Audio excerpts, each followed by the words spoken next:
Being here, I've been knowing Nick for a while since I've been in Tennessee. He was in Indianapolis. Obviously, when he came to here to the Eagles and played against them a bunch more. So being here and being around them, a lot of great guys, not just the players, but from the staff, from upstairs all the way to people that give us, the waters that's walking around. So I think they do a tremendous job with just making you feel welcome. And when you're working, they're on you trying to help you. So it's been a great journey so far here with them. 2 years ago, I guess you had you're choosing between here and the Giants. Why did you choose Giants, and what was that person from you like? So the reason why I'm wholehearted, honestly, it was because a lot of people that I knew there, either I played with or crossed paths with at USC, or that I knew playing with from different teams. So it was more of a being familiar, knowing them, and it was easy to I guess I won't say get implemented. Obviously, I'm coming from somewhere new, all the way across the, I don't want to say country, but from the South, coming up to the East, and then being familiar with like Leonard Williams, Jabril Peppers, Austin Johnson, obviously Saquon, Darius Slayton, a bunch of other guys. So to have that, and then Dr. Line and a couple other coaches or players that I have crossed paths with, it made me resonate home there, and that's what made me choose them. Adoree, what's it been like, playing with Q and also Cooper in the secondary, and have you seen Cooper play safety? What are your thoughts on that? It's been nice, getting to see them play from just seeing them on film. Obviously being in New York, and I got to, you just study and watch film. I got to see those two guys perform and not knowing them, and then actually getting to know them. Students of the game, hard workers, very humbled, and just good, genuine people.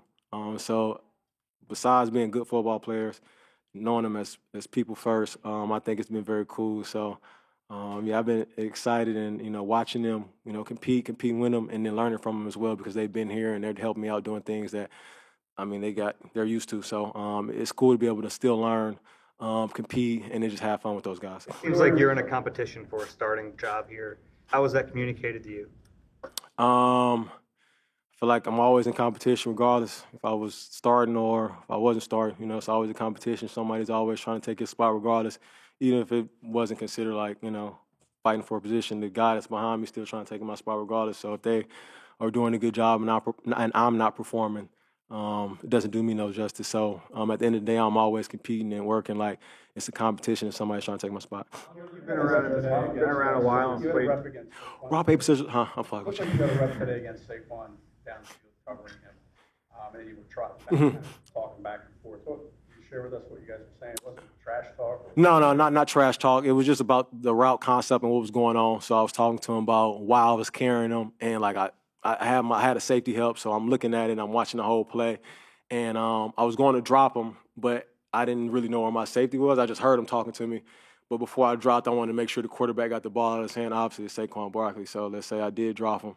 And then by the time I looked, I'm like, man, that could be a whole shot for Jalen Hurts to put it in there, and you know what Saquon could do. So it was just one of those things where I'm talking like, man, I couldn't just let you go down the pipe like that. So I had to carry you, even though that was what it was. You've been around and played in different schemes. I'm gonna get you next.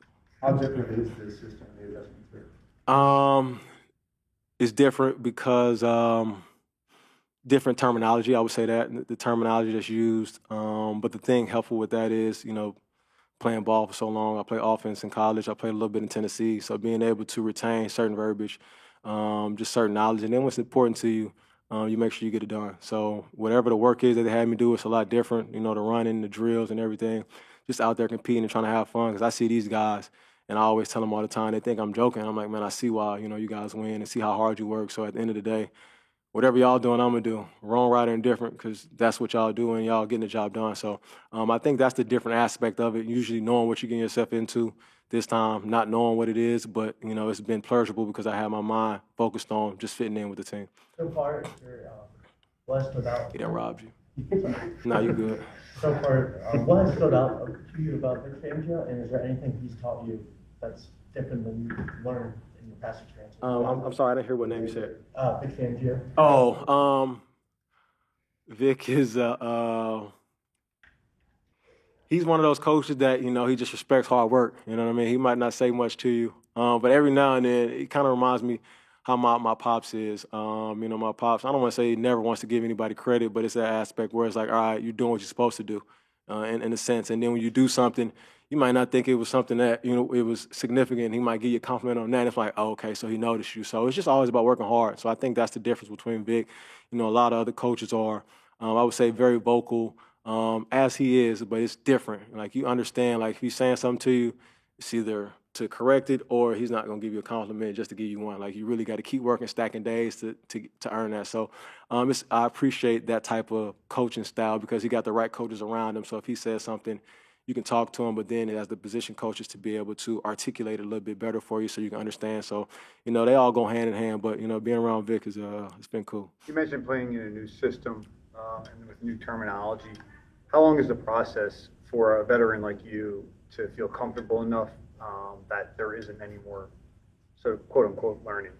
I'm gonna be honest. Since I play corner, it's a lot easier. You usually just listen to the safeties. I say it all the time, but at the same time, with me just getting the repetition and hearing the verbiage, so I'm always repeating it. I go home, I got it highlighted, look at my notes or whatever it may be, or even when we're walking around, I might just randomly ask them, like, "Hey, this mean we got this and that, or this and that," and they might confirm me like that's true, or they might say, "Oh, well, we got to do this instead." So I'm just always talking. So when I'm out on the field, it's not like I'm waiting on the safety. I hear, like, I know, like, this is the call. I got to do this. But then I'm waiting on the safety for the confirmation so that, when he tells me he's telling linebackers, I can't tell him what to do because then the linebacker might look at me crazy. So just wait for him to say his piece and then listen. But I think being able to talk around with the guys, I meet with coaches a lot to be able to understand and help me so that when it gets time, when it's out in that heat, it's no AC, it's different.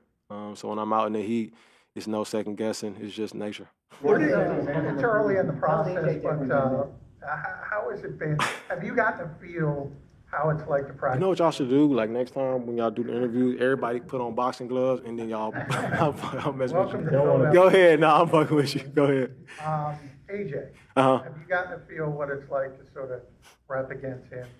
I don't want to say yeah, and I don't want to say no. Most of my fondest memories of AJ would be when we were in Tennessee, to be able to see him play. Obviously, he's transcended in an upright direction and has become a phenomenal and great player in this league.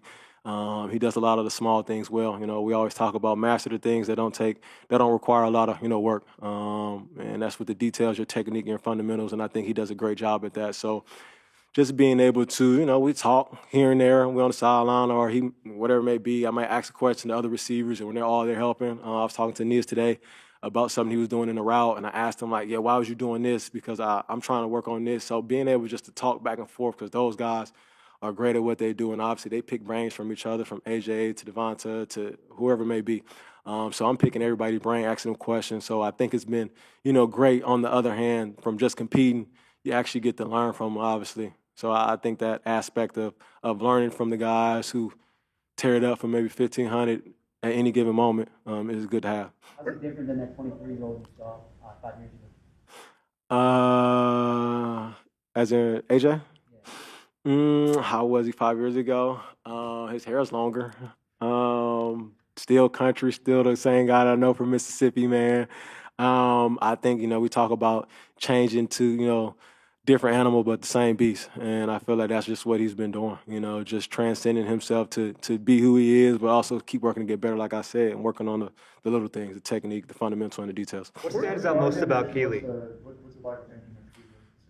That's crazy because I did hear, hold on a second. What stands most out about Keely is that he is a freak of nature. Just his tangibles, being that tall, being able to have speed, his movement. I just really learned that he's from the West Coast this whole time. I thought he was actually a Georgia boy. So that's one of the coolest things, and he's my locker mate. So to be able to talk to him, he's a funny dude.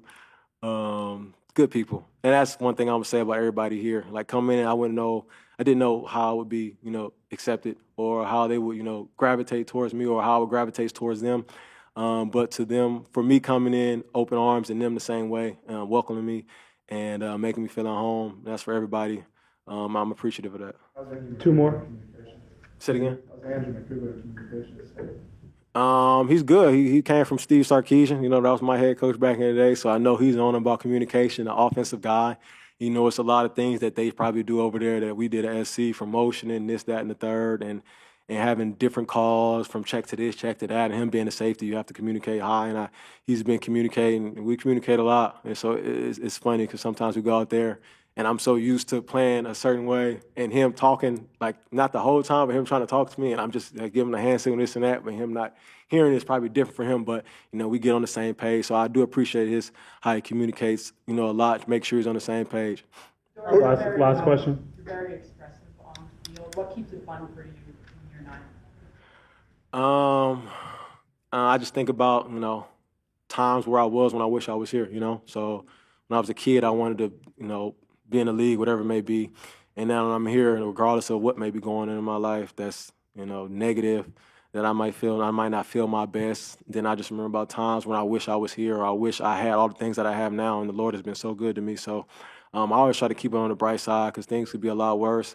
I done battled and deal with injuries. I done been on winning teams. I done been on losing teams. So just being in that moment, I can't think of the past, can't think of the future. So just staying in this moment, staying present, and, taking advantage of every opportunity has been a way for me to, stay in this moment and be positive. All right, thanks, Adoree.